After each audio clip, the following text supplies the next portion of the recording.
दरबारी कार्यवाही के मध्य बादशाह अकबर ने दरबारियों से एक प्रश्न पूछा। प्रश्न था, बचाव के लिए सबसे अच्छा शस्त्र कौन सा है? एक एक कर दरबारियों ने इन प्रश्न का उत्तर दिया।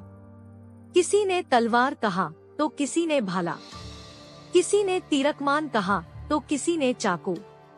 जब बीरबल की बारी आई तो वह बोला, जहां पनाह, मेरे विचार से मुसीबत में जो हाथ में हो वही सबसे अच्छा शस्त्र होता है। बीरबल का उत्तर सुन दरबारी उसका मजाक उड़ाने लगे। अकबर भी उसके उत्तर के संतुष्ट नहीं हुए। बीरबल उस दिन तो अपमान का घूंट पीकर रह गया, लेकिन अपनी बात सही साबित करने का मौका बहुत जल्द उसके हाथ लग गया।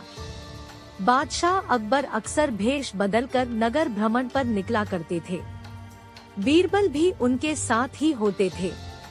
एक दिन इसी तरह वे दोनों नगर भ्रमण पर निकले।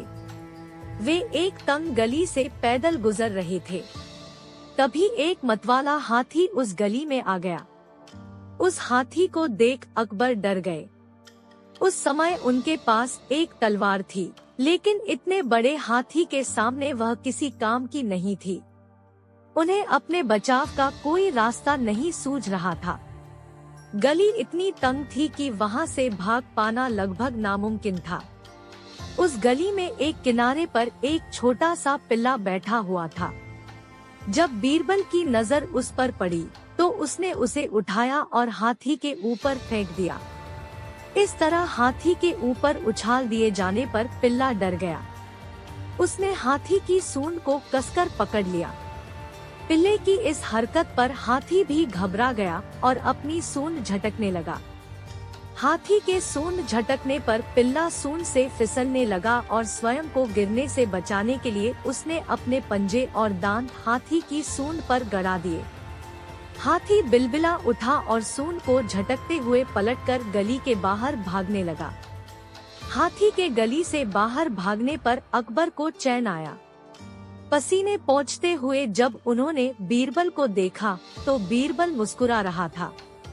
अकबर बीरबल की मुस्कुराहट का अर्थ समझ नहीं पाए और पूछ बैठे, बीरबल, ऐसी संकट की घड़ी में भी तुम मुस्कुरा रहे हो? बीरबल बोला, जहां पनाह, मुसीबत की इस घड़ी में छोटा सा पिल्ला हमारा शस्त्र बना और हमारी रक्षा की इस घटना से आपको अवश्य यकीन हो गया होगा कि मुसीबत में जो हाथ में हो वही सबसे अच्छा शस्त्र होता है। अकबर ने भी मुस्कुराते हुए हामी भरी और बोले, बीरबल तुम सही थे। उस प्रश्न के सही उत्तर के साथ आज हमारी रक्षा करने के लिए भी तुम पुरस्कार के पात्र हो।